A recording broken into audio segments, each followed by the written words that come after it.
Welcome back today match prediction and highlight. তো কেমন আছো তোমরা? আজকে আমি আলোচনা করবো Big Bash league 2023-24 match number 33 নম্বর ম্যাচ, যেটা খেলা হবে হওয়ার্ড হ্যারিকেন ভার্সেস অ্যাটলেস স্ট্রাইকার।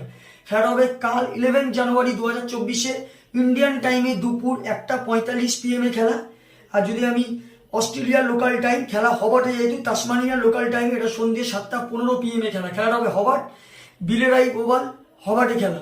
তো প্রথমে আলোচনা করবো হবার্টের ওয়েদার আপডেট নিয়ে।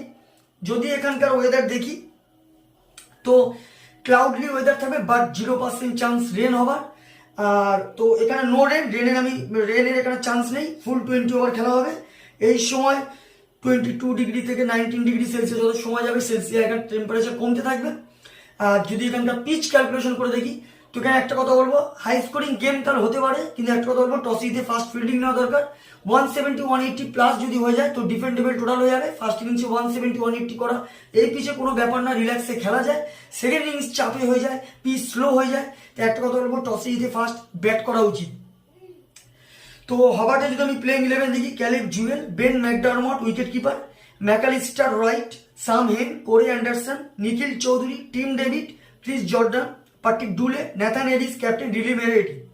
অ্যাটলেস স্ট্রাইকারে যদি প্লেইং 11 দেখি, Matthew Short captain, D'Arcy Short, Chris Lynn, Alex Carey wicket keeper, Adam Hose, Thomas Kelly, Jamie Overton, Henry Thornton, David Payne, Cameron Boyce আর লয়েড পোপ। দুটো টিমের আমি প্লেইং 11 বলেই দিলাম।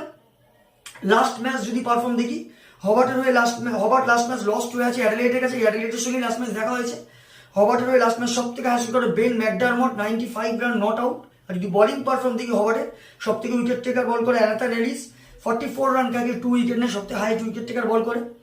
অ্যাটলেস স্ট্রাইকার হয়ে লাস্ট ম্যাচ সব থেকে হাই স্কোর করে ম্যাথো শট, 45 রান। আর যদি বোলিং পারফর্ম দেখি, সব থেকে উইকেট টেকার ইকোনমিক বল করে জিমি ওয়াটন, 23 রান দিয়ে 3 উইকেট নেয়।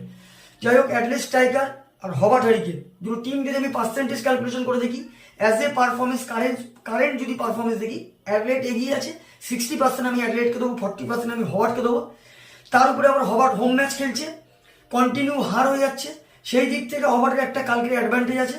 তো আমার প্রেডিকশন কালকে match winner Hobart hurricane win this game. Hobart hurricane এই ম্যাচ জিতবে। আর যদি এখানে টপ ফ্যান্টাসি পিক দেখি, কারা কারা এই ম্যাচ পারফর্ম করতে পারে বা কি প্লেয়ার দেখি, হবার্টে যদি টপ ফ্যান্টাসি পিক দেখি কালকে, Ben McDermott, Tim David, Nathan Ellis আর রিলি মেরেডিথকে টপ ফ্যান্টাসি পিকের মধ্যে রাখবো। অ্যাটলেস স্ট্রাইকার যদি টপ ফ্যান্টাসি পিক দেখি, Matthew Short, Alex Carey, Adam Hose আর ডেভিড পেনকে টপ ফ্যান্টাসি পিকের মধ্যে রাখবো। আর যদি এখানে রানের ক্যালকুলেশন করা হয়, যদি এখানে হবার্ট ফার্স্ট ব্যাট করে, তো আমার ক্যালকুলেশন হবার্ট 180 থেকে 185 বা 190-র মধ্যে করবে, যেটা হবার্ট 20 রানে 30 রানে এই ম্যাচ জিতে যাবে। যদি অ্যাটলেস স্ট্রাইকার ফার্স্ট ব্যাট করে, তো আমার ক্যালকুলেশন হবে 160 থেকে 170-র মধ্যে করবে। হবার্ট 5 উইকেট কি 4 উইকেটে এই ম্যাচ জিতে যাবে। তো ভিডিওটি ভালো লাগলে লাইক করো, শেয়ার করো, কমেন্ট করো আর সাবস্ক্রাইব করো। বাই।